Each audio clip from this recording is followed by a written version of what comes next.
Hello, everybody. It's the Meista from Brews and Tunes. Cheers. Very, very excited today. I am chatting with Jay Fernandez from Brutality, Monstrosity fame. Thank you so much for chatting with me today, Jay. No worries, man. It's awesome to be here. Yeah, very cool to chat with you. I'm really excited. You look back at your career and of course, Screams of Anguish. Man, what an amazing album that is. I was just listening to that the other day. I listen to it often, but I was just listening to it the other day, and there's just so much good stuff on there. Amazing album. But and I don't know if you're at liberty to talk about this yet, but I believe you've got some exciting news about Brutality. If you're able to share that. Yeah, I can share it. But I already put it out on my Facebook page. I probably wasn't supposed to, but I'm always the one that talks shit. So yeah, we have a live album coming out. It's basically our set from MDF. Oh, cool. I think it was in 2018. And we have 2 unreleased tracks, brand new studio tracks that we did with our set lineup now, which is me, Scott, Jeff, Ronnie, and Jarrett. Oh wow. And the live album, the live songs sound fucking awesome. Nice. Jarrett did a great job. We kind of had it set up when we went there to make sure that we got a good recording of the event, and we were very lucky that it turned out the way it did. It sounds fucking good, and it's cool because a lot of people are unfortunately never going to get to see us play live. And that's one of the things, so hopefully this will kind of please them a little bit, see what happens. Yeah, I'm very, very excited to hear it, and excited to hear these 2 tracks too, these 2 studio tracks. Yeah, they're pretty brutal too. They're good. I mean, we had the whole idea was to do a whole brand new record, but we had Scott and myself both had some health issues with family members. COVID hit, so it just kind of squashed all of that. But we were able to get together. Some shit happened. We broke up, but we worked it out, and we were able to get in the studio and do these 2 tracks. And they're fucking cool. Right. I think people will like them. They're definitely Brutality songs, and I think the general consensus among all of us is that if the response is good and people really like it, then we'll give them a full album of new material. Excellent. So these were recorded fairly recently, it sounds like. Yeah, we probably did them. I'm horrible with time, man. My days kind of just run together. But we've probably had. I mean, we had to submit this stuff ages ago because it's coming out on vinyl too. Oh, great. And the CDs have jewel cases because I know fucking everybody hates digipacks. But yeah, I think we're doing like 4 different colors of vinyl or something. And great. But the vinyl, we had to have that. It had to be submitted like last year. Oh, wow. You know what I mean? To even have it.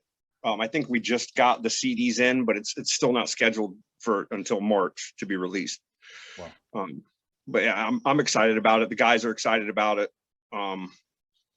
We've kind of decided. I think we're probably going to try, possibly play some U.S. shows, because that's all we're kind of set up to do right now. Nobody wants to travel out of the country. Nobody's really set up to do it.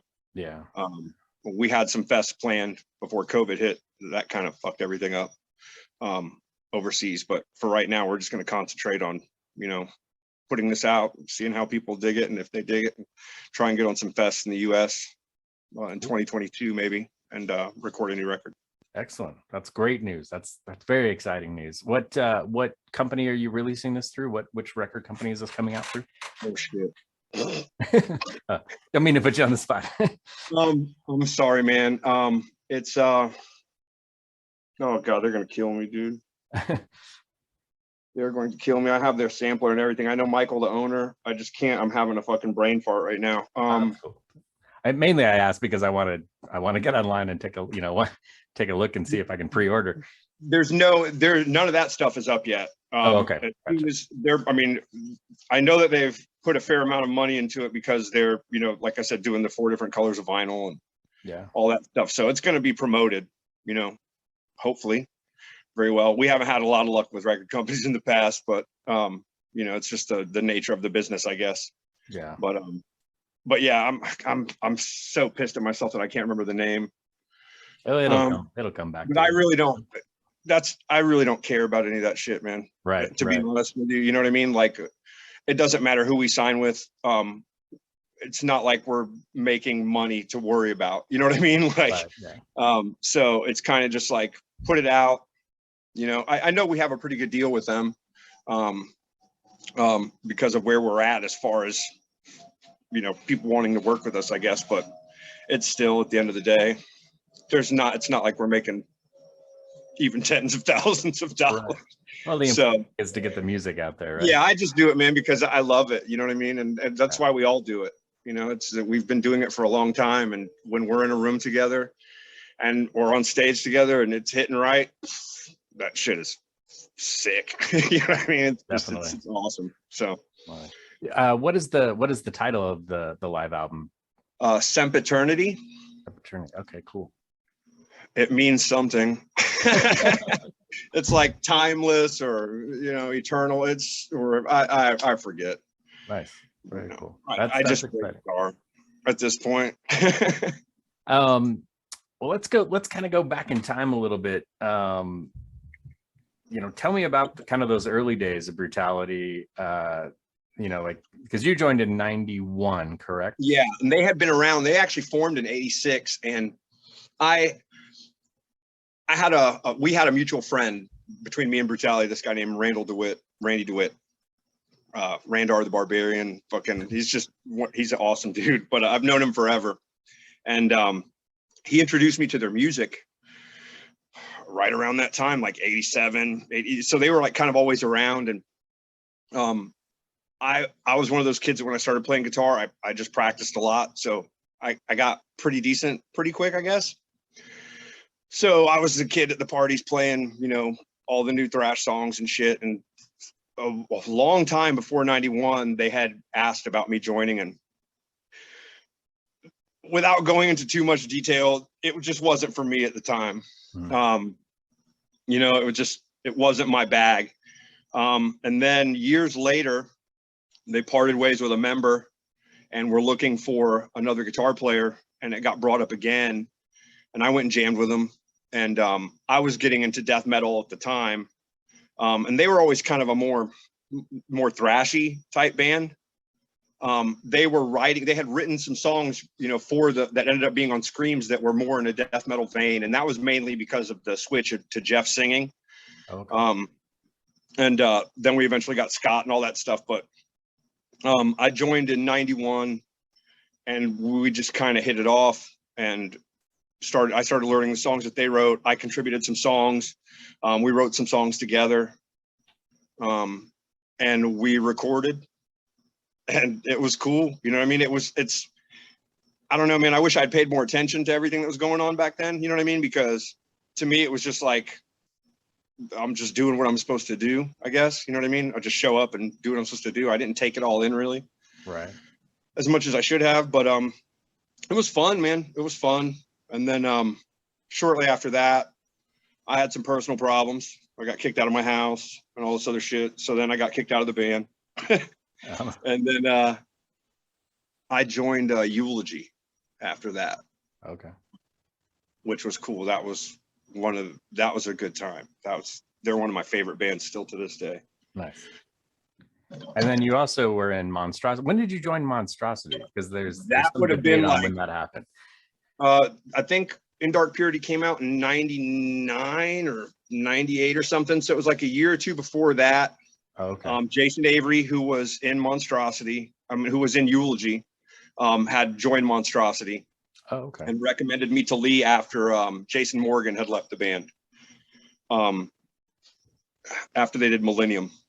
Okay. And I went and jammed with Lee, and that honestly is still one of my favorite writing experiences. Me and Lee in a room together, we recorded everything that we jammed, you know what I mean? And it's kind of when you play stuff and you go, that sounds good, you know, let's do this. And I think that album kind of shows it, you know what I mean? That's, to me, it sucks that I didn't get to play on that record, but I wrote a lot of the fucking songs, you know what I mean? So I'll take that. Yeah. I think the songs stand the test of time.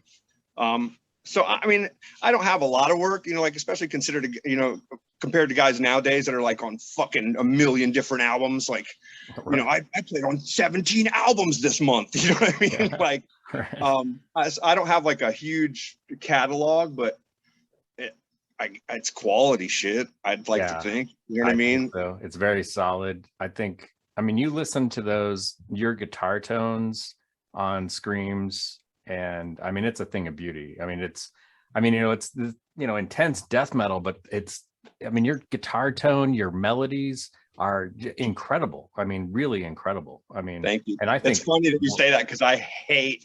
oh, really?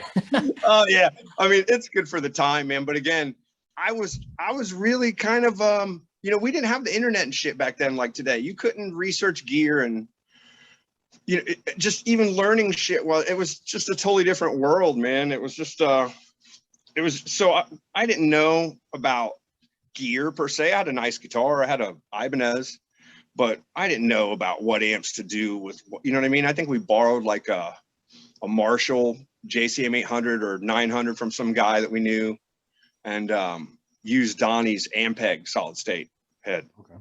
I mean, some of the rhythm sounds are cool, but I mean, it's not my, you know, then to me it was the heaviest thing I'd ever fucking heard in my life. You know what I mean? Right. Yeah. Like Right.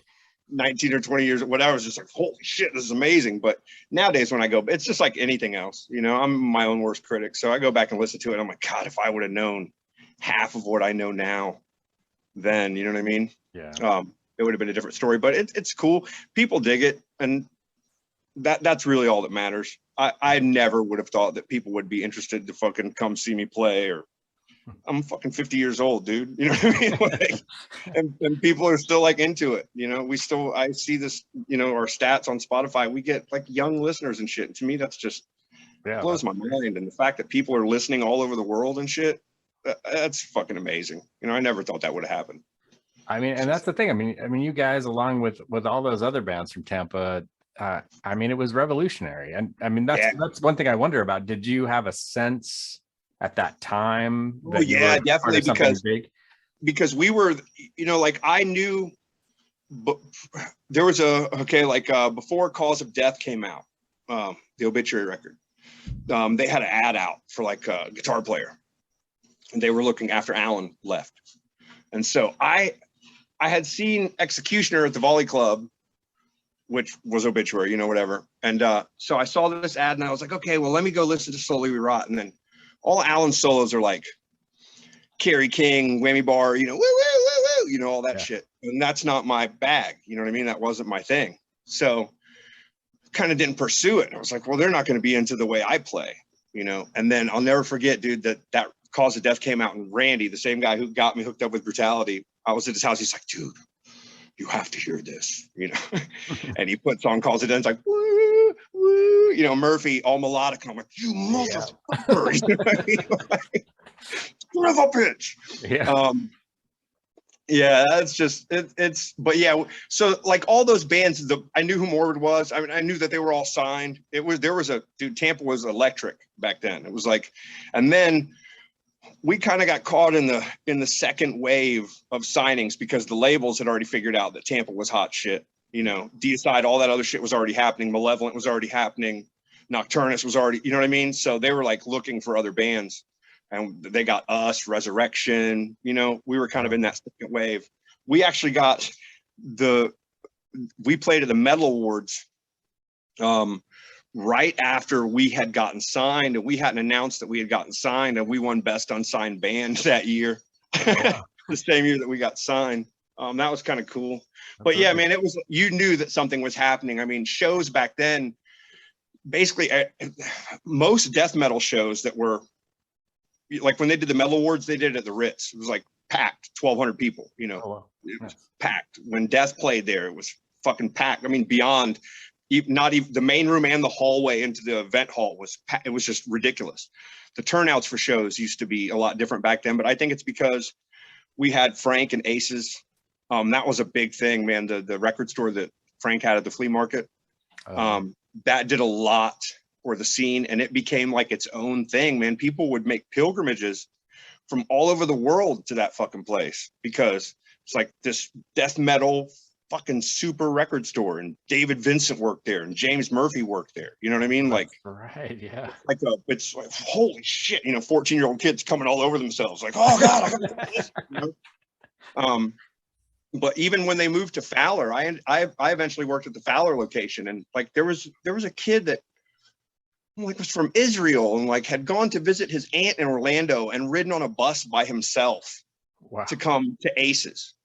You know what I mean? And then the guy that was working there was like, well, do you like Brutality? And he's like, that's Jay Fernandez from Brutality. And this kid's fucking holy shit, freaking out.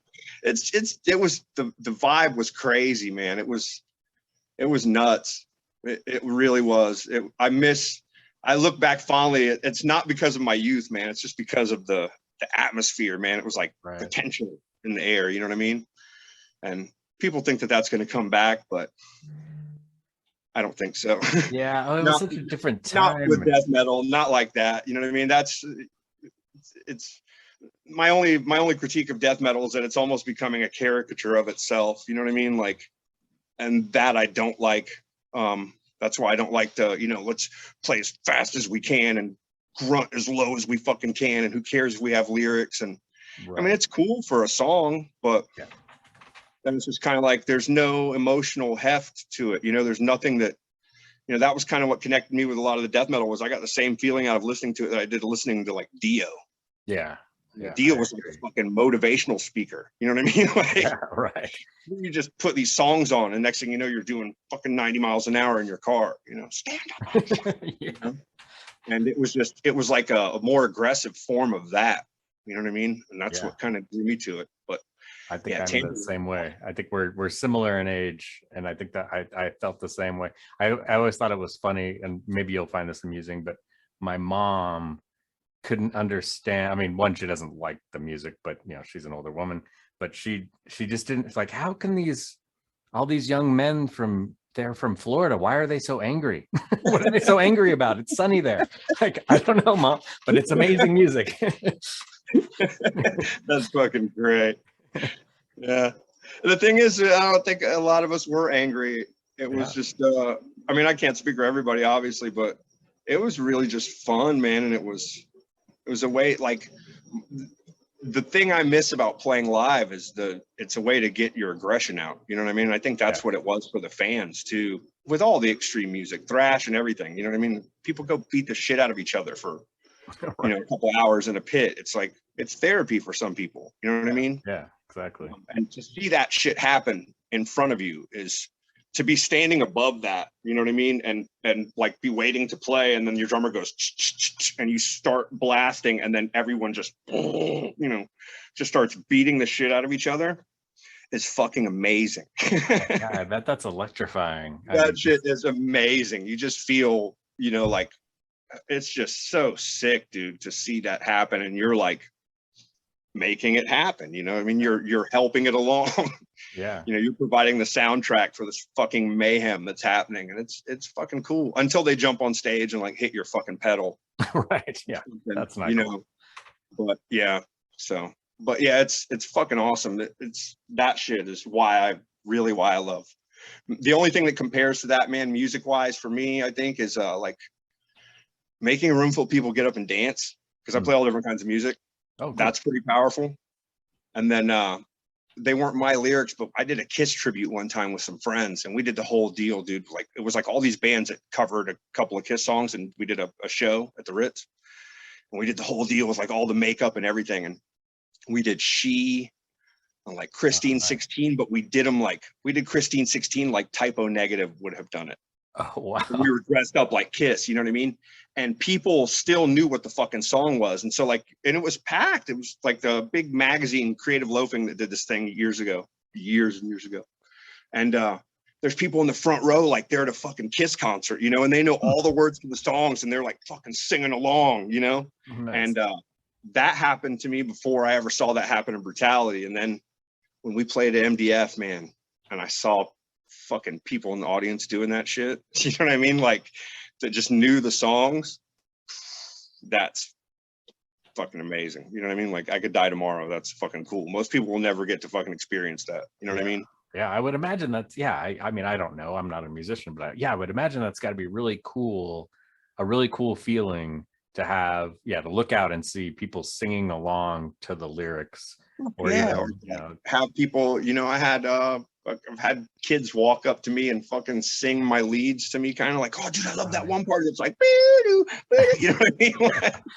It's fucking unreal, man. It's crazy shit. But it's the only reason I keep doing it, because like I said, it's not the money.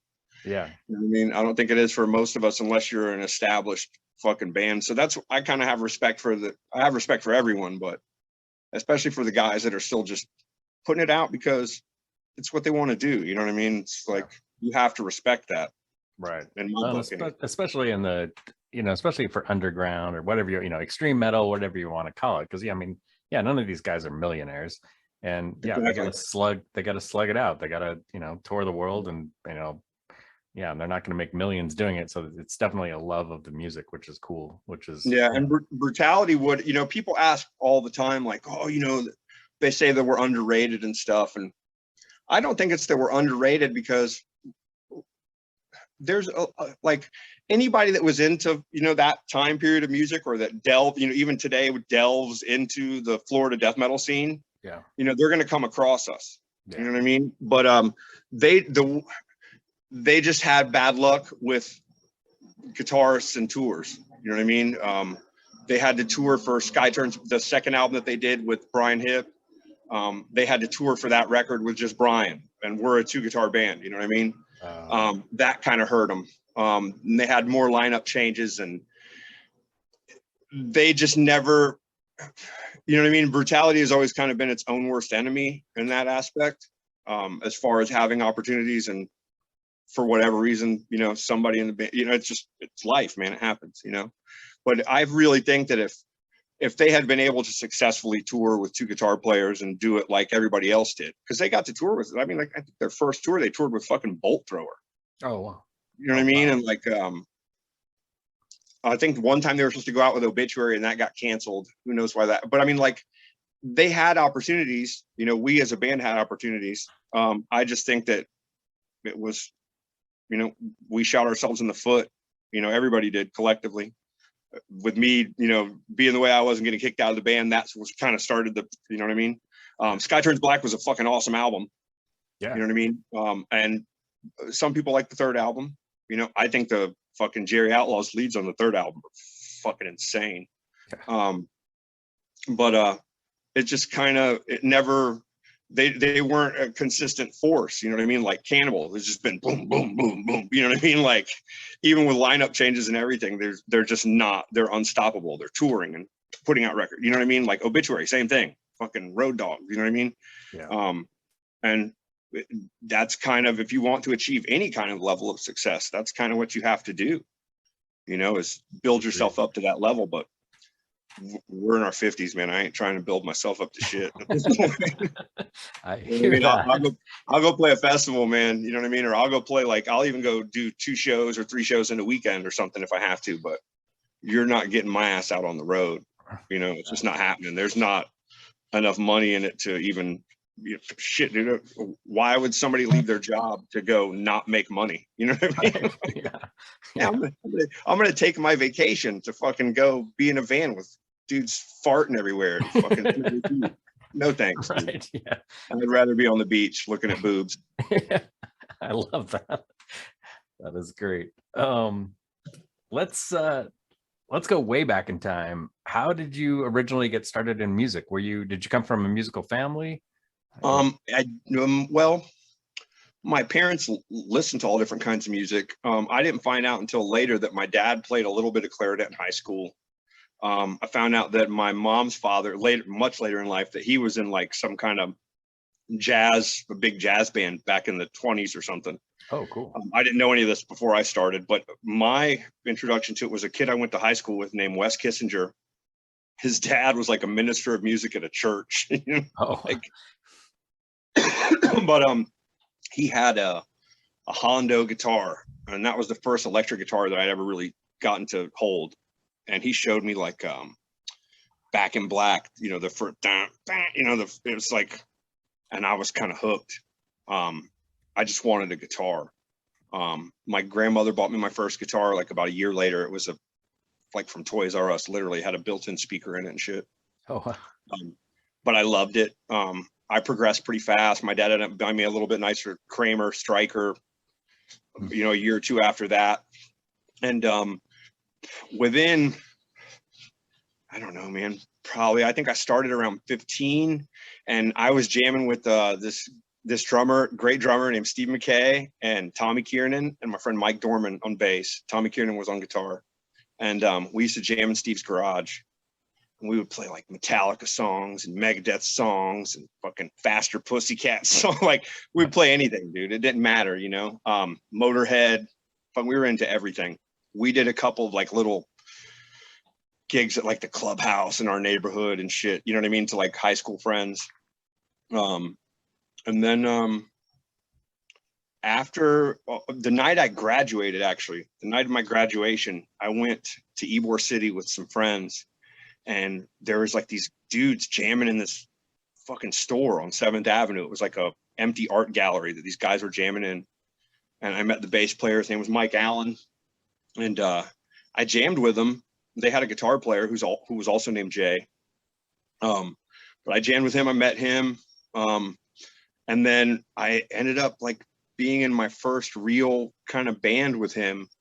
And I wasn't even 18 yet. And these guys were all in like their mid 20s.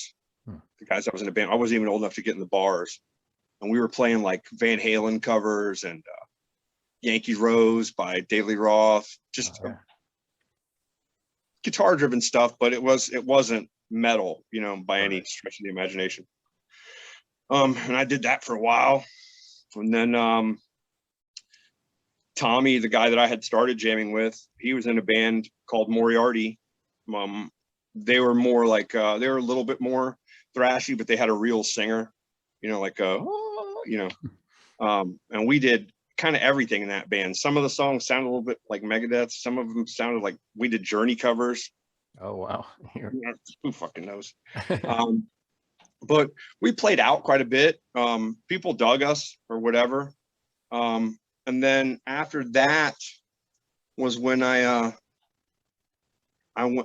joined Brutality. Oh, okay. And then I did that for a couple of years.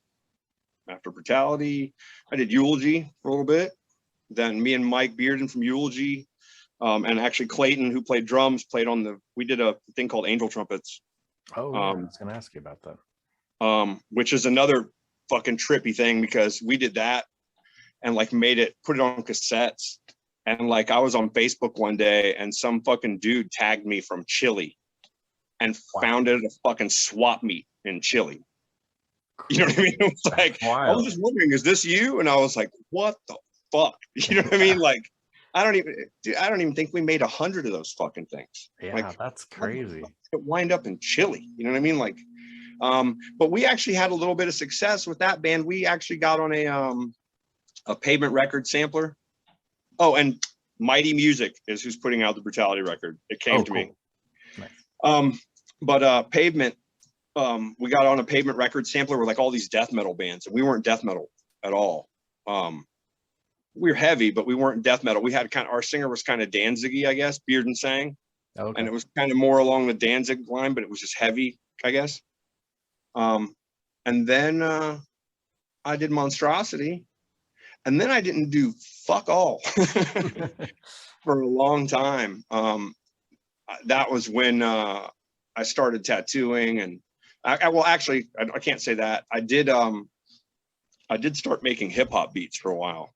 Oh, really? Wow. That's quite a difference. I actually got fucking, because of the dudes that I made beats for, they got a gig opening up for DMX, and I got to go on stage and rap. Oh, nice. So I opened up for DMX. It's kind of a trip. I mean, I like everything, man. I like old school hip hop. I like jazz. I like everything, really. You know. Yeah, that's cool. Did you have a name? Did you have like a stage name as far as everybody at the studio called me Dez because of Fernandez. Oh, okay. And then I started tattooing, and that's kind of when my life went. It was just a whole bunch of stuff that started going bad. And I didn't do shit, man. And then in 2012, Brutality, me and Donnie have been talking about doing some stuff, and Brutality, I think, had tried to get back together in like 2008 with like some of the original members. And yeah, I remember that. Damien who plays in Nocturnus now was part of it. And there was a bunch of people, and they asked me back then if I wanted to do that, and I was like, nah. It just sounded like a clusterfuck to me, you know what I mean? Like too many people, too many fucking cooks in the kitchen. And then in 2012 we started jamming again, and I was still on fucking drugs. So that created a couple issues. I managed to hide it for the most part, and then that's kind of was part of the impetus to getting me to quit was, you know, my son, obviously, of course, but also just that it kind of started because somebody had started a MySpace page for us. Oh, okay. Like a fan page in like 2010 or something like that, I think. And it was pretty fucking amazing. This guy contacted us and was like, here's the keys to the page. I started this page, you know, a couple months ago, and the responses have been fucking awesome. And that was the first time I really got to see how far the music had gone, you know? And yeah, man, I was like, that's pretty fucking inspiring. You know what I mean? Like, I never would have thought that some shit I recorded at that point, like 20 years ago, you know what I mean, was like, had reached that many people or had touched that many people, and people had like crazy stories. And that's still like when I meet guys in other bands that I like, you know what I mean? And they're like, oh dude, we fucking wore your tape out. We played it every day on the way to fucking high school. And you know, my buddy's Camaro, you know, like that's fucking unreal to me. Yeah, that's cool. I love it. I'm sorry, man. I'm high as fuck, dude. So I'm like, no, you're good. You're good. This is I great. smoked before we did this. I'm just rambling on. No, This is damn, this motherfucker talks his ass off. No, this is fascinating. I love it. I mean, man, I'm lonely. I have nobody to talk to. People want to listen to you, not me. This is great. I love this. I was curious about kind of as far as your inspirations, as far as guitar players, like who are the musicians that inspired you as a guitar player? There's a lot, man, but like, let's see I was gonna give you like a top 3, and then I was like, nah, I can't do that. But like realistically, if I were to trace it back, Steve Vai, definitely, because the first time I ever saw him was in the Crossroads movie. Oh yeah, with Ralph Macchio, where he played like the devil's guitar player or whatever. And I had just started to get into guitar at that point. And I was just like, what the fuck? You know what I mean? Like, I had no idea that you could even do that. You know what I mean? I had seen Eddie Van Halen and stuff, but that was just different to me. You know what I mean? And then Malmsteen was another one. Even though now I can still go back and listen to the old stuff, no problem, but it's just like he's done the same fucking record like 30 times. You know what I mean? Like, it just gets old after a while, dude. Like, yeah, it's the same thing, but I can't deny that influence on me. All the Shrapnel guys, like Vinnie Moore and Tony McAlpine and Michael Lee Firkins and Jason Becker and Marty, like that was stunt guitar. You know what I mean? And then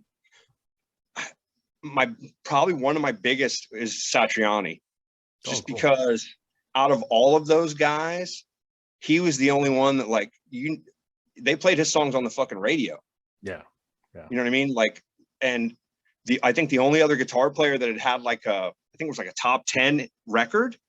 And the only other guitar player that had ever done that was Jeff Beck, I think, with like Blow by Blow. Yeah, I think you're right. And, but what that guy taught me was you can, like, people, the normal person, they don't care about, you know, all that shit. You know what I mean? They're not, because they don't know to be impressed by it. You know what I mean? What you want is people to like walk away and remember your fucking song. Yeah. You know what I mean? Like, you can go up to probably 70% of Americans and say, hum me the solo for Comfortably Numb. And they'll be like, okay, hold on, give me a second. You know what I mean? And then, you know, be able to do it. Like, he taught me. So Satriani was like, taught me that melody and hooks and catchiness and shit is fucking key. You know what I mean?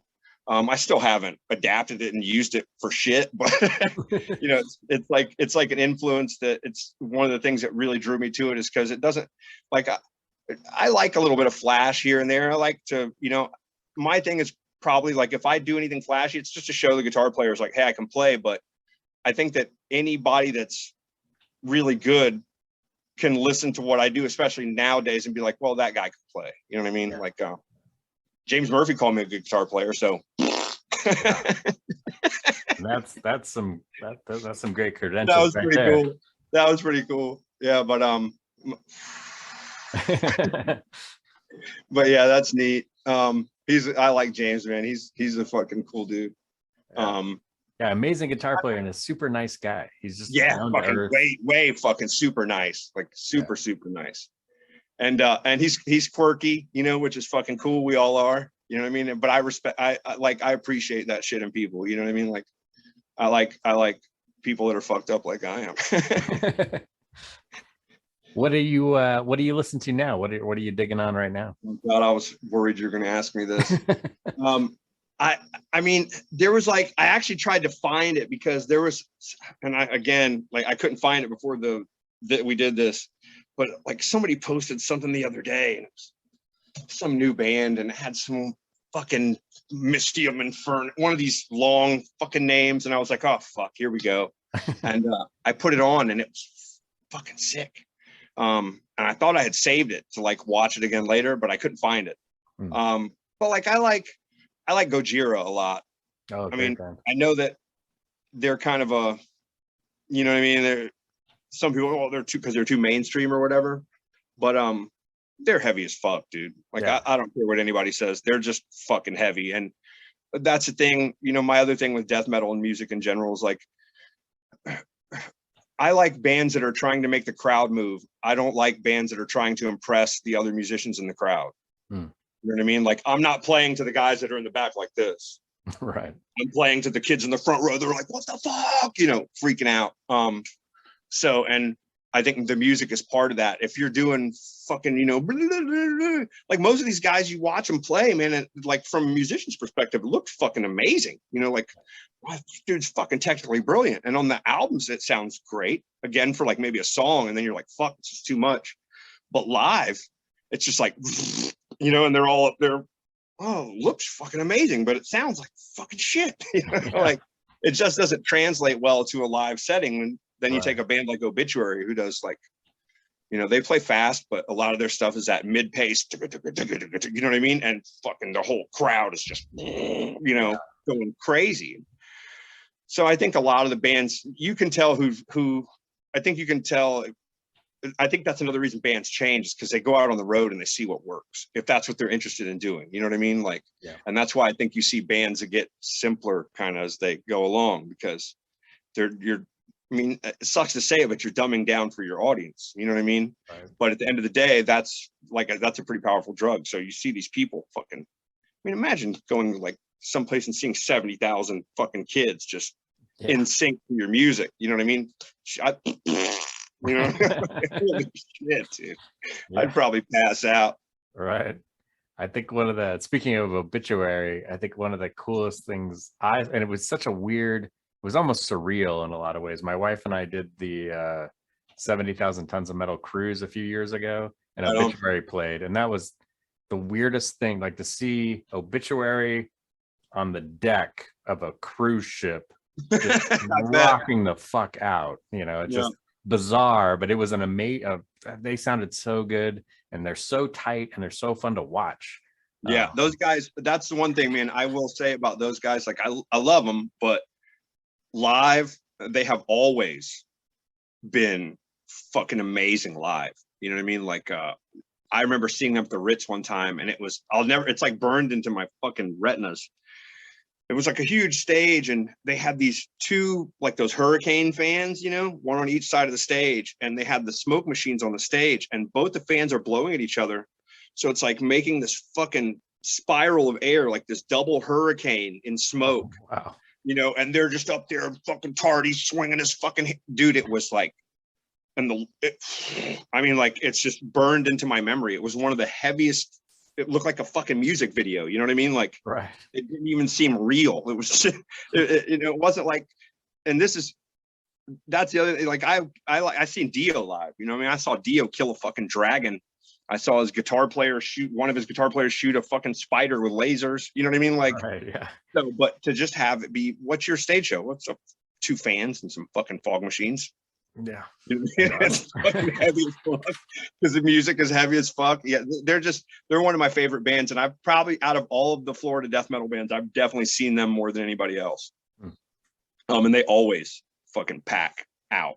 You know what I mean? Like, I was years ago, they played at the Mug, and I drove up there, and people were getting their cars towed away because they were parking across the street, and like doctors, because there was no fucking place to park.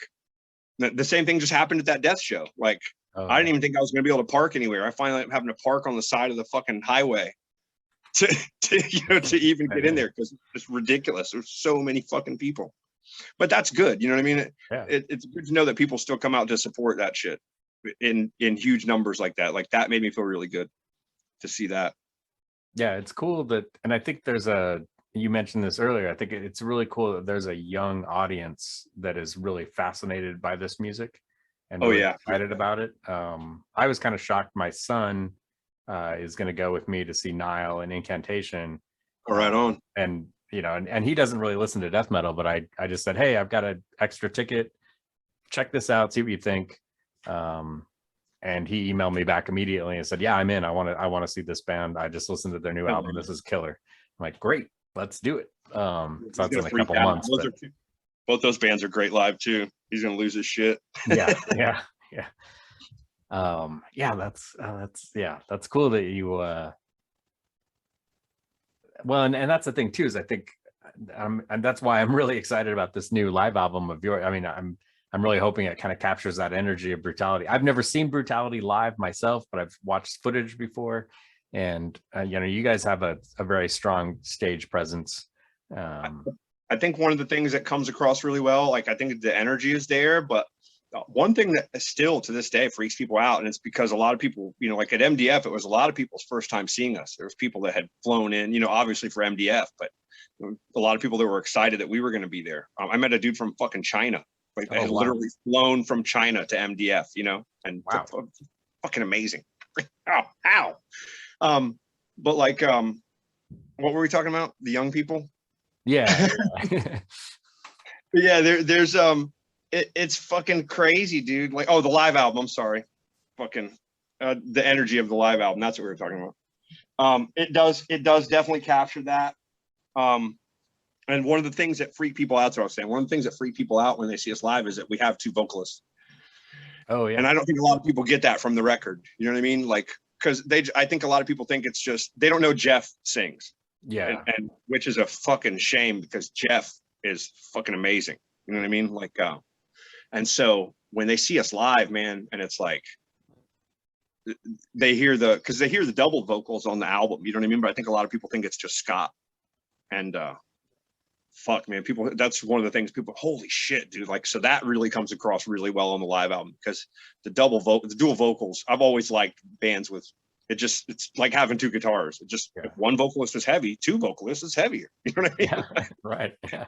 So it really translates, and you're allowed. It's like even rappers do it, dude. They have hype guys that fucking, you know, accentuate certain lines and certain words. It's part of the, like what I said, the emotional heft of the music. You know what I mean? It's you know, this just, oh, it's fucking great. I love it. But yeah, that freaks people out, and that really comes across well on a live record. The energy is definitely there. I was really impressed with how it came out. Nice. I can't wait to hear it. I think it's going to be amazing. Well, I don't want to keep you all night, but I do have one last question. I don't know, and I should have asked you this earlier, or maybe before the interview. Are you a craft beer drinker? Do you like craft beer at all? I mean, I like I'm not a huge craft beer drinker. There's what is it? Cigar City Brewing. Like, oh, yeah. Great brew. That's one of the big ones from around here. I've had some of their stuff. I like it. Cool.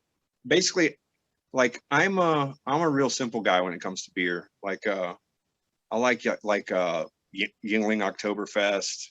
Nice. I'll drink Yingling if I'm drinking beer generally. Okay, cool. I don't like Bud and all that shit. But there was a while there where I lived with this dude and he turned me on to Chimay. Oh yeah, great beer. stuff. That's amazing beer. Man, dangerous but good. It's dangerous. And for a while there, that was years ago, man. There was a place called World of Beer. I think it's still around. And they used to let you go in and like you could make your own 6-pack. It's like cool. Try out different beers. And we got some pretty cool stuff from back then. I remember there was this one that was like, I don't remember the name of it, but I just remember the sticker, and it was like a devil in a fucking rowboat, like going across this stormy sea. And I remember that being really good. That's Unibrew out of Canada. Yeah, good stuff. Then there was we went to the same place. They would do like tasting, little tasting planks or whatever. And I drank this shit called like Saint Abbey or Saint Apps or some shit, and it was supposed to be like 12% alcohol, and that shit was fucking disgusting. It was literally like somebody fucking poured a shot glass of rubbing alcohol and then like put a little fucking like a little droplet of dark beer in it. It was fucking gross, dude. It was just, I'm like, I don't mind bitter beers and shit. I'll drink IPAs and stuff, but god damn, dude, that shit was fucking gross. It was gross. And I mean, I can drink liquor, dude. I'll do shots of whiskey and everything. This is just a different kind of, it was like Everclear or something, dude. It was not pleasing to the palate at all. That doesn't sound good. Well, the reason I ask is my page is Brews and Tunes, so I pair craft beer with metal.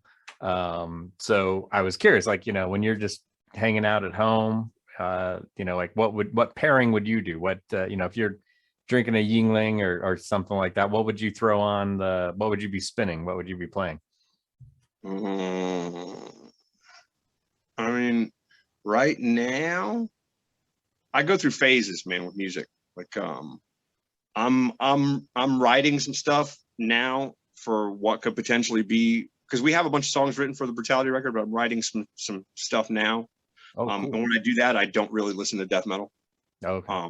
Just because I don't want to be influenced by it. You know what I mean? Or especially newer stuff. You know what I mean? Like the old stuff's already all up here. Yeah. But especially newer stuff, I don't want to like taint my, brain with it. But like I've been listening to a lot of like soul music and shit. Cool. Nice. Like Donny Hathaway, shit like that.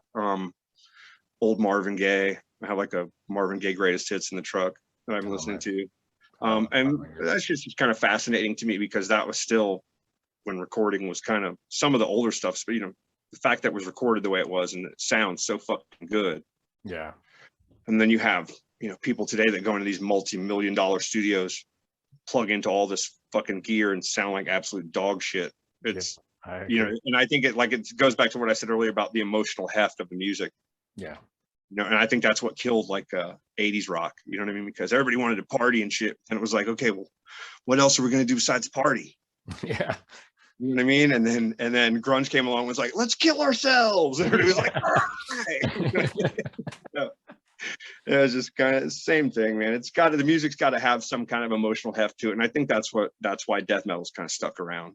Yeah. But like I said, I'm just kind of worried about it becoming a caricature of itself. And like, I'm sorry, dude, but I'm gonna go on record and say this: that fucking last 6 Feet Under record was the biggest fucking piece of shit.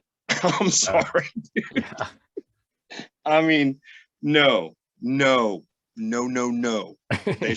should not have done that record. And I'm sure that people probably feel that way about some of the stuff Brutality's done, but I don't care. You know what I mean? As I'm sure Chris doesn't care about my opinion, but Jesus Christ, dude, like that shit sounded to me like somebody that was trying to make fun of death metal.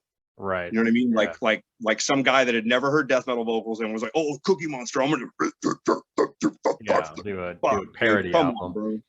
I did not like that at all. You know what I mean? I thought that was fucking cheesy. But I try not to bag on the new stuff because there is a lot of good stuff that's out. I just think that a lot of the newer bands, I'm more interested in hearing your fucking your second or third album than your first one generally. Right. If that makes sense. You know what I mean? Yeah. I feel like I connect with a lot of those because it's, like what's that saying? You have your whole life to write your first album.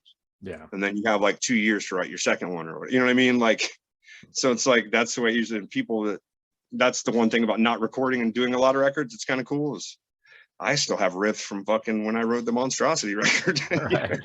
that will probably be on the new Brutality thing, you know? So, Nice. but yeah, I'm sorry, man. I'm high. I'm talking too much. No, you're great. This has been awesome. Thank you.